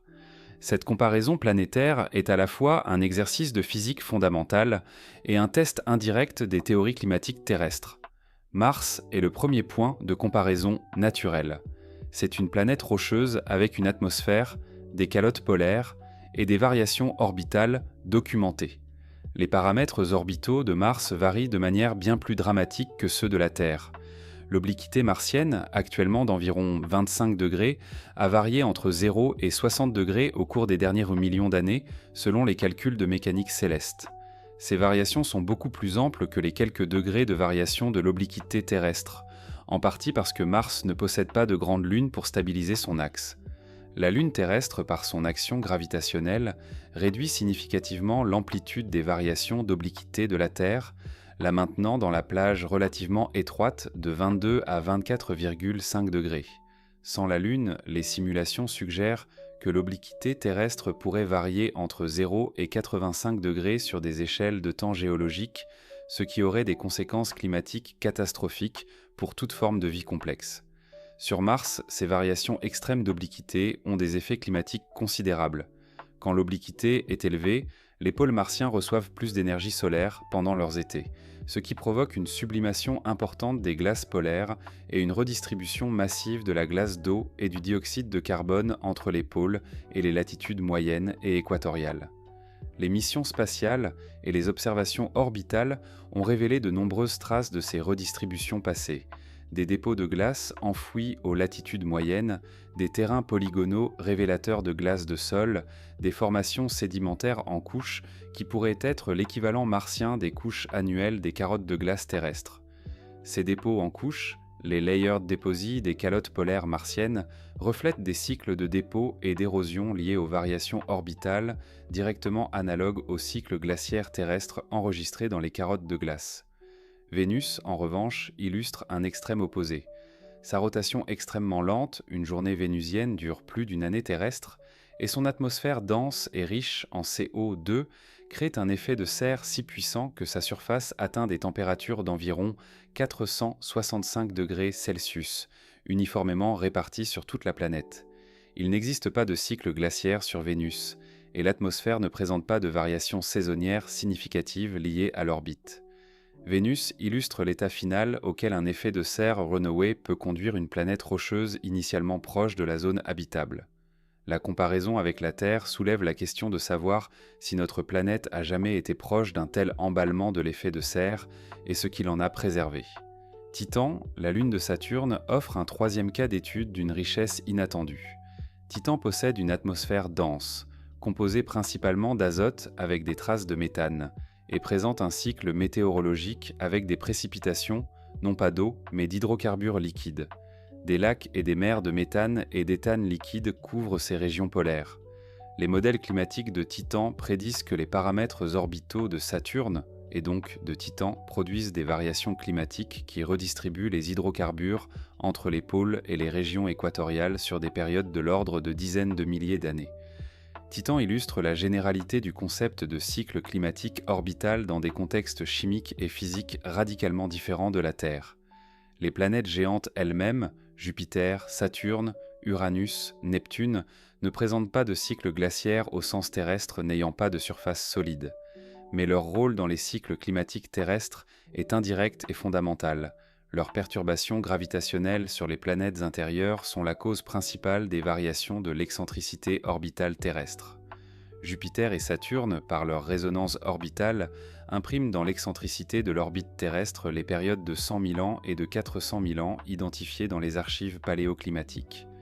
En ce sens, les cycles glaciaires terrestres sont inscrits dans la dynamique gravitationnelle de l'ensemble du système solaire. La comparaison planétaire permet également d'aborder la question de la stabilité climatique à long terme de la Terre sous un angle nouveau. Les simulations de mécanique céleste sur des centaines de millions d'années montrent que le système solaire interne est chaotique à cette échelle. De petites perturbations dans les conditions initiales peuvent conduire à des trajectoires orbitales significativement différentes sur des dizaines ou des centaines de millions d'années. Cette instabilité chaotique implique que les variations futures de l'excentricité et de l'obliquité terrestre ne peuvent être prédites avec précision au-delà de quelques dizaines de millions d'années. À des échelles de temps géologiques encore plus longues, les paramètres orbitaux de la Terre ont pu traverser des configurations très différentes de celles des derniers millions d'années, avec des implications climatiques potentiellement importantes que nous ne pouvons pas encore pleinement reconstituer. La question de l'habitabilité à long terme de la Terre, et par extension des exoplanètes situées dans la zone habitable d'autres étoiles, doit tenir compte de ces considérations orbitales. Une planète avec une grande lune stabilisatrice, une orbite d'excentricité modérée et une atmosphère présentant des rétroactions du carbone capables d'amortir les extrêmes climatiques est favorablement positionnée pour maintenir des conditions habitables sur de longues périodes. La Terre semble avoir bénéficié de ces conditions favorables, bien que de manière imparfaite et variable au cours de son histoire géologique. Ce tour d'horizon planétaire ne change pas fondamentalement notre compréhension des cycles glaciaires terrestres, mais il la replace dans un contexte plus large qui enrichit la perspective.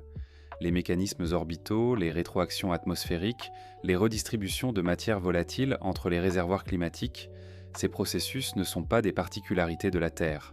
Ils sont des expressions de la physique universelle appliquées à des corps planétaires de composition, de taille et de contextes orbitaux variés. La Terre, avec ses cycles glaciaires d'une amplitude et d'une régularité remarquables, est un exemple particulièrement bien documenté d'un phénomène qui pourrait être commun à de nombreux mondes de l'univers. La fin du dernier maximum glaciaire et la déglaciation qui a suivi ont coïncidé avec l'une des extinctions fauniques les plus importantes de l'histoire récente de la Terre. Entre environ 50 000 et 10 000 ans avant le présent, la mégafaune, les animaux pesant plus de 44 kg selon la définition standard, a subi des extinctions massives sur tous les continents, à l'exception notable de l'Afrique et, dans une moindre mesure, de l'Asie méridionale. Le mammouth laineux, le mastodonte américain, le mégacéros irlandais, le rhinocéros laineux, le lion des cavernes, le paresseux géant terrestre, le diprotodon australien, des dizaines de genres et de centaines d'espèces ont disparu dans cet intervalle.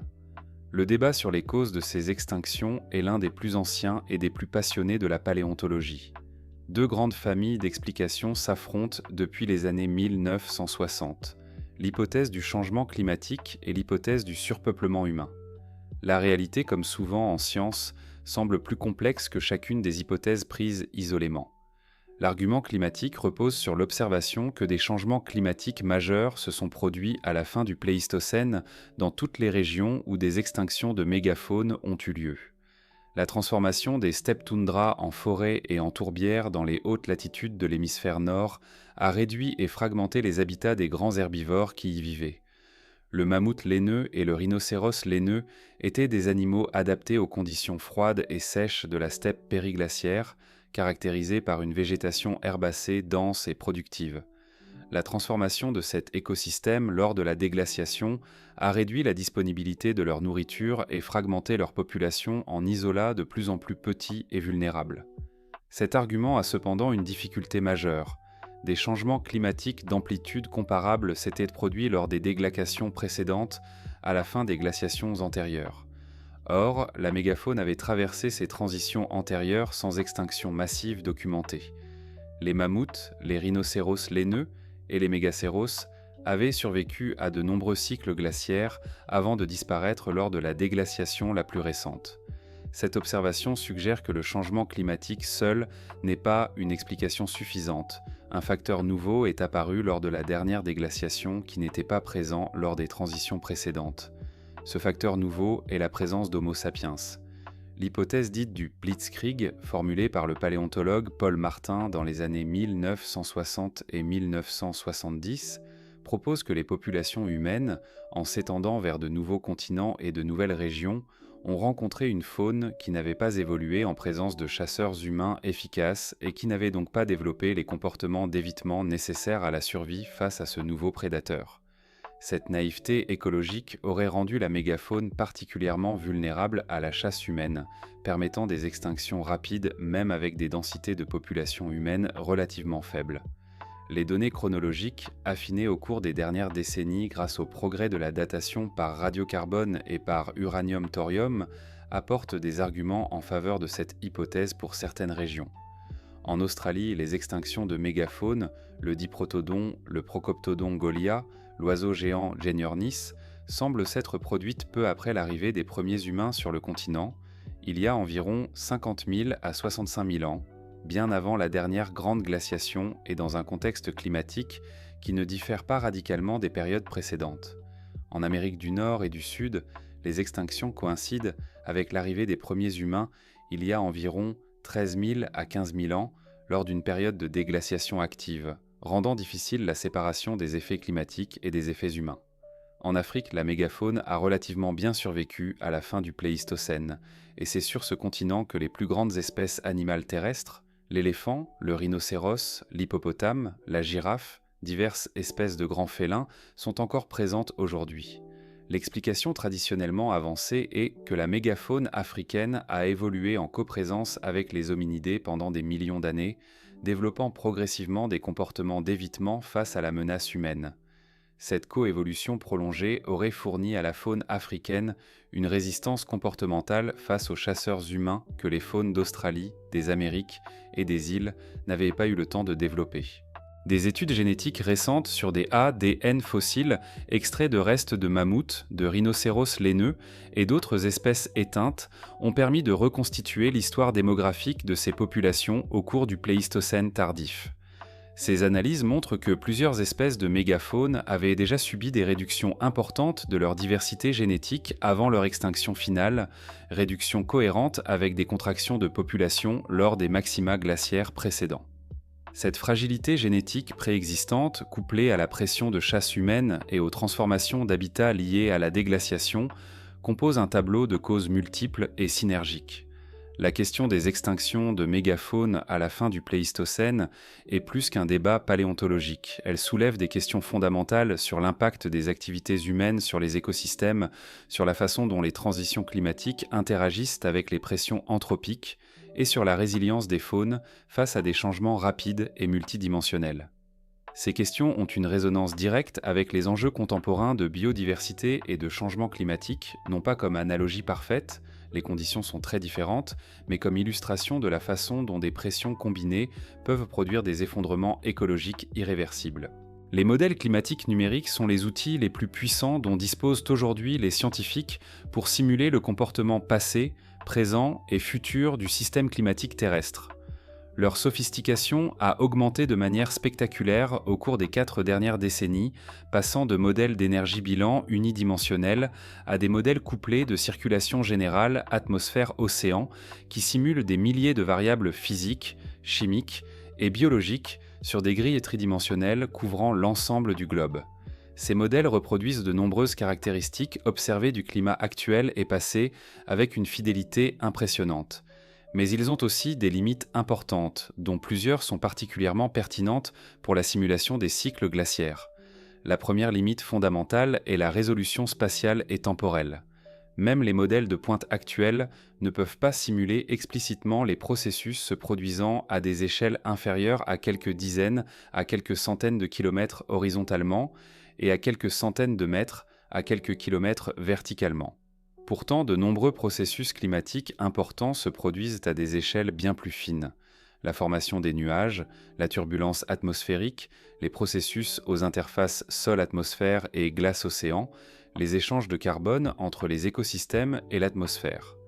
Ces processus doivent être paramétrés, c'est-à-dire représentés par des formules empiriques approximatives plutôt que simulées explicitement. Les incertitudes associées à ces paramétrisations se propagent dans les simulations et contribuent à l'incertitude des résultats. Pour la simulation des cycles glaciaires, une difficulté spécifique est la nécessité de simuler des durées de temps de l'ordre de 100 000 ans ou plus. Un modèle couplé atmosphère-océan de haute résolution, tournant sur les ordinateurs les plus puissants disponibles, peut simuler quelques siècles à quelques millénaires de climat en un temps de calcul raisonnable. Simuler 100 000 ans de cycle glaciaire avec un tel modèle est encore hors de portée. Les modèles utilisés pour simuler les cycles glaciaires sont donc des versions simplifiées, des modèles de complexité intermédiaire, EMIC, qui sacrifient la résolution et la représentation détaillée des processus au profit de la capacité à simuler de longues durées. Ces compromis introduisent des incertitudes supplémentaires dans la représentation des mécanismes de rétroaction. La représentation de la dynamique des calottes glaciaires est l'une des difficultés les plus importantes dans la modélisation des cycles glaciaires. Les calottes glaciaires sont des systèmes extrêmement complexes, dont le comportement dépend de la température de surface, des précipitations, de la topographie du substrat sous-glaciaire, de la géothermie, des propriétés rhéologiques de la glace et des interactions avec les océans aux marges marines. Les modèles de calottes ont considérablement progressé, mais la représentation des instabilités potentielles, comme la décharge massive d'icebergs lors des événements de Heinrich ou l'effondrement rapide de calottes marines, reste imparfaite. Ces instabilités peuvent produire des changements climatiques abrupts, difficiles à prévoir avec les outils actuels. Le cycle du carbone et ses interactions avec le climat représentent une autre source majeure d'incertitude. La représentation des échanges de carbone entre l'atmosphère, l'océan, les sols et la végétation s'est considérablement améliorée, mais reste incomplète. Les mécanismes précis par lesquels les concentrations atmosphériques de CO2 ont chuté d'environ 100 parties par million lors des transitions vers les maxima glaciaires restent partiellement obscurs. La séquestration du carbone dans l'océan profond lors des périodes froides, via des mécanismes biologiques, physiques et chimiques dont l'importance relative est encore débattue, n'est pas encore pleinement reproduite dans les modèles du cycle du carbone. Les interactions entre la végétation, les sols et le climat constituent un autre domaine d'incertitude significative. La végétation influence le climat via l'albédo de surface, les flux d'eau et d'énergie, et les échanges de carbone et d'autres gaz avec l'atmosphère. La végétation elle-même est déterminée par le climat, créant des boucles de rétroaction complexes. La représentation de ces interactions dans les modèles climatiques, notamment lors des grandes transitions comme la déforestation boréale lors des glaciations ou la végétalisation du Sahara lors des maxima de mousson, reste une source d'incertitude pour les simulations du passé. Les nuages sont universellement reconnus comme la principale source d'incertitude dans la sensibilité climatique des modèles. La rétroaction des nuages, la façon dont les nuages changent en réponse à un réchauffement et comment ces changements amplifient ou amortissent le réchauffement initial, varie significativement entre les différents modèles climatiques. Cette incertitude de nuages se propage dans les estimations de la sensibilité climatique au forçage, qu'il s'agisse des forçages orbitaux passés ou des forçages par les gaz à effet de serre actuels. Malgré ces limites, les modèles climatiques actuels ont réalisé des progrès remarquables dans la reproduction des cycles glaciaires. Les simulations de la dernière glaciation reproduisent généralement bien les grandes caractéristiques documentées: la distribution géographique des calottes, les températures moyennes globales, les changements de circulation océanique. Les simulations transientes sur plusieurs cycles glaciaires reproduisent les asymétries entre les entrées et les sorties des périodes glaciaires, les variations de CO2 et de méthane et les rétroactions albédo. Ces succès partiels valident les mécanismes fondamentaux identifiés par la théorie de Milankovitch et les études paléoclimatiques, tout en soulignant les lacunes qui restent à combler. Le progrès futur dans ce domaine passera probablement par plusieurs voies complémentaires: l'augmentation de la puissance de calcul permettant des modèles de plus haute résolution sur de plus longues durées, l'amélioration des paramétrisations des processus sous mailles grâce au progrès de la compréhension physique, et l'intégration de nouvelles données paléoclimatiques permettant de mieux contraindre les modèles, Le projet Beyond Epica, mentionné au début de ce documentaire, fournira des données couvrant 1,5 million d'années, incluant la période de transition mid-Pléistocène. Ces données permettront de tester les modèles sur un intervalle plus long et de mieux comprendre pourquoi le système climatique a changé de mode de réponse aux forçages orbitaux il y a environ 1 million d'années. La science de la paléoclimatologie, comme toute discipline scientifique mature, n'est pas monolithique. Elle abrite des débats substantiels sur des questions fondamentales, des interprétations divergentes des mêmes données et des controverses méthodologiques qui reflètent la difficulté intrinsèque de reconstituer le passé climatique à partir d'archives imparfaites et fragmentaires. Examiner ces divergences n'affaiblit pas la crédibilité de la discipline. Au contraire, c'est précisément la capacité à débattre rigoureusement des interprétations concurrentes qui distingue une science saine d'un corpus de certitudes figées. L'une des controverses les plus durables concerne l'interprétation précise de la relation temporelle entre température et CO2 dans les carottes de glace. Comme mentionné précédemment, les données indiquent que lors des déglaciations, le réchauffement aux hautes latitudes sud précède légèrement la hausse des concentrations de CO2 atmosphériques, avec un décalage estimé à quelques centaines à quelques milliers d'années selon les analyses. Ce décalage a été l'objet de nombreux travaux visant à préciser sa valeur, son origine physique et sa signification pour la compréhension du rôle du CO2 dans les cycles glaciaires. Certains chercheurs ont mis en avant ce décalage comme une difficulté pour la théorie du rôle causal du CO2 dans les déglaciations. D'autres ont répondu que le décalage est cohérent avec un modèle dans lequel le CO2 agit comme amplificateur et non comme initiateur, et que l'initiation par le forçage orbital est parfaitement compatible avec un CO2 légèrement en retard. La controverse porte en partie sur des questions techniques de précision des datations relatives entre les bulles d'air et la glace encaissante dans les carottes, une question de glaciochimie délicate, et en partie sur des questions d'interprétation physique des données. Les raffinements méthodologiques récents ont réduit les incertitudes sur les datations relatives, mais la discussion sur la signification physique du décalage reste active. Une deuxième ligne de divergence concerne la sensibilité climatique, la magnitude du réchauffement global moyen produit par un doublement des concentrations de CO2 atmosphériques. Cette quantité, fondamentale pour les projections du changement climatique futur, peut être estimée à partir des données paléoclimatiques en comparant les concentrations de CO2 et les températures moyennes globales lors des transitions glaciaires interglaciaires. Ces estimations paléoclimatiques de la sensibilité climatique sont cohérentes avec les estimations issues des modèles, mais présentent des gammes d'incertitudes significatives. Les controverses portent sur les corrections à appliquer pour tenir compte des facteurs non CO2 qui contribuent au refroidissement glaciaire, albédo des calottes, aérosols de poussière, et sur la définition exacte de la sensibilité climatique utilisée dans les comparaisons. La chronologie précise des événements climatiques rapides, notamment les événements d'Ansgaard-Oeschger et les événements de Heinrich, est un autre domaine où des interprétations divergentes coexistent. Les événements d'Ansgaard-Oeschger sont des oscillations climatiques rapides documentées dans les carottes de glace du Groenland, avec des réchauffements pouvant atteindre 10 à 15 degrés Celsius en quelques décennies dans les régions de l'Atlantique Nord, suivis de refroidissements plus progressifs.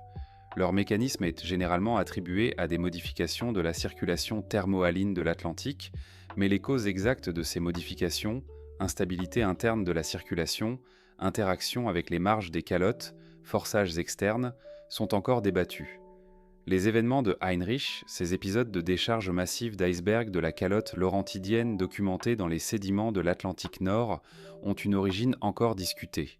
Sont-ils causés par des instabilités internes de la calotte, comme des événements de surge liés à des changements de la rhéologie basale?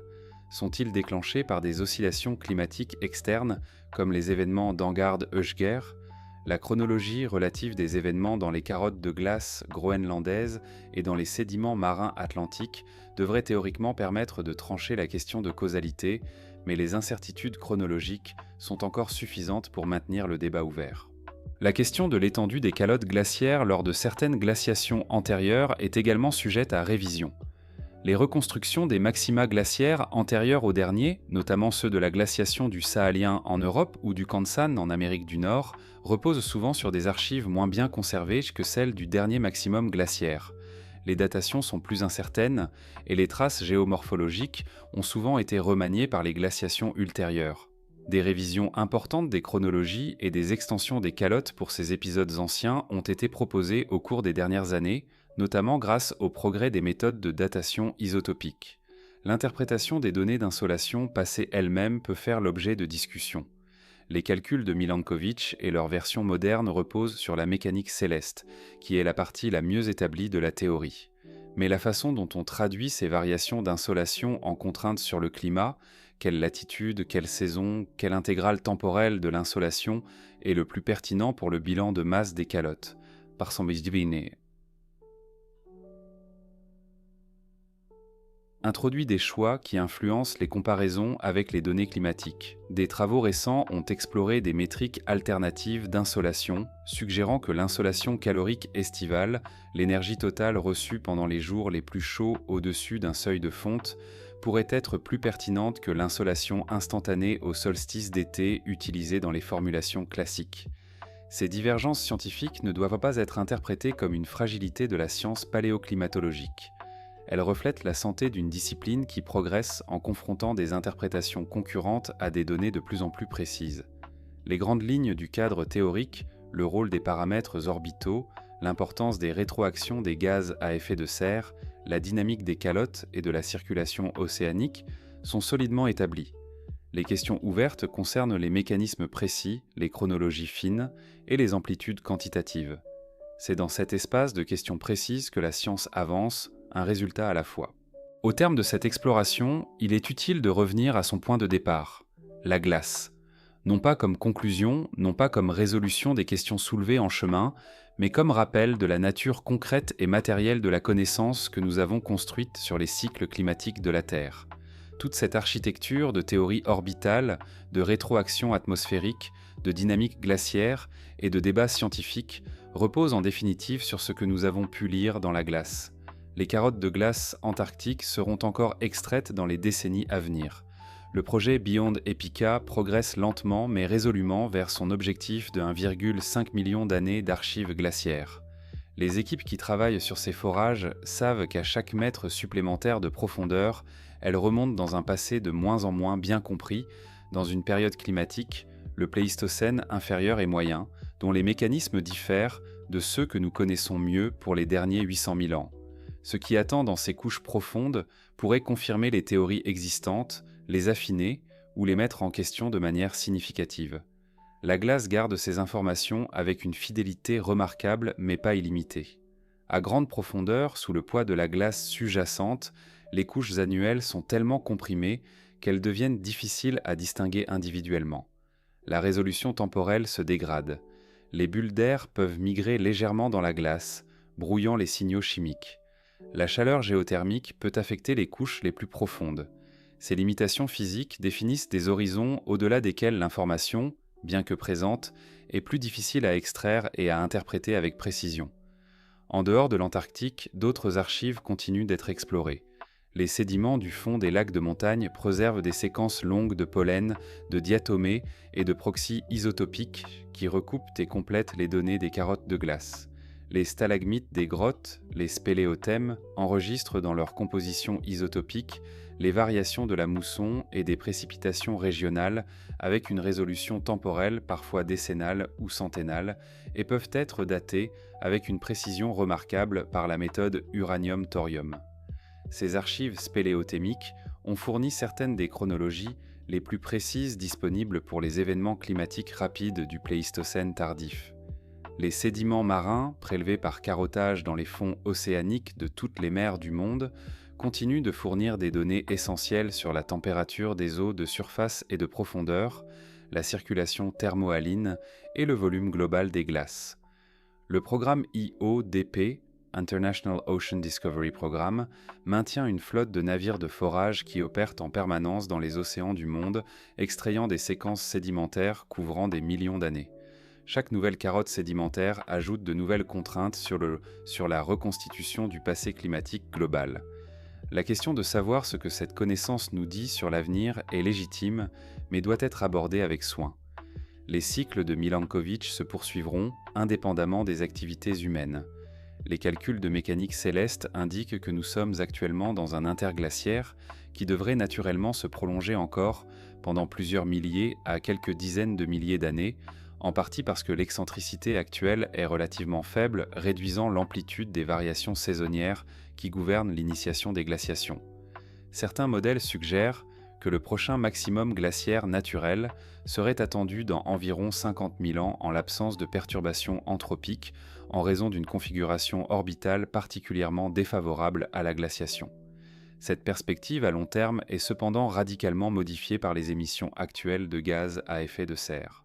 Les concentrations de CO2 atmosphériques dépassent aujourd'hui toutes les valeurs enregistrées dans les 800 000 ans des archives d'EPICA. La vitesse d'augmentation, plusieurs dizaines de parties par million par décennie, n'a pas d'équivalent dans les archives paléoclimatiques pour les périodes récentes. Certaines études ont proposé que les émissions passées et à venir de CO2 d'origine humaine pourraient perturber le cycle glaciaire naturel pour des centaines de milliers d'années, potentiellement en supprimant ou en retardant les prochaines glaciations. Cette hypothèse, bien qu'incertaine dans ses détails quantitatifs, souligne la mesure dans laquelle l'activité humaine a commencé à interférer avec des cycles climatiques qui opèrent sur des échelles de temps géologiques. Mais ce n'est pas par cette résonance contemporaine que ce documentaire doit se conclure. Il convient de revenir à la dimension plus fondamentale de ce que nous avons exploré. La Terre est une planète dont le climat oscille sur de longues périodes sous l'effet de sa géométrie orbitale, amplifiée par des rétroactions internes qui transforment des forçages modestes en bouleversements climatiques majeurs. Ce fait, solidement établi par des décennies de recherche et des archives de glace couvrant des centaines de milliers d'années, représente l'une des découvertes les plus profondes de la géoscience du XXe siècle. Il reste des questions ouvertes. Nous en avons rencontré plusieurs tout au long de ce parcours. Le problème des 100 000 ans n'est pas résolu de manière pleinement satisfaisante. Les mécanismes précis des événements climatiques rapides conservent leur zone d'ombre. La Mid-Pléistocène transition attend encore une explication complète. Les modèles climatiques ont des limites importantes. Ces lacunes ne sont pas des anomalies troublantes dans un édifice de certitude. Elles sont la condition normale d'une science en cours de construction qui avance précisément parce qu'elle sait où ses connaissances s'arrêtent et où ses questions commencent. Quelque part en Antarctique, à une profondeur de plusieurs kilomètres sous la surface, la glace comprime des bulles d'air vieilles de plusieurs centaines de milliers d'années. Les molécules de CO2 et de méthane emprisonnées dans ces bulles ont traversé des glaciations et des interglaciaires, des expansions et des contractions de l'espèce humaine, l'essor et le déclin de civilisations entières, sans jamais cesser d'être ce qu'elles sont, de l'information, patiente et silencieuse, attendant d'être lue. La Terre se refroidit et se réchauffe selon un rythme qui lui appartient, inscrit dans la mécanique des orbites et dans la chimie des atmosphères. Nous avons appris à lire ce rythme dans la glace. Cette lecture n'est pas achevée.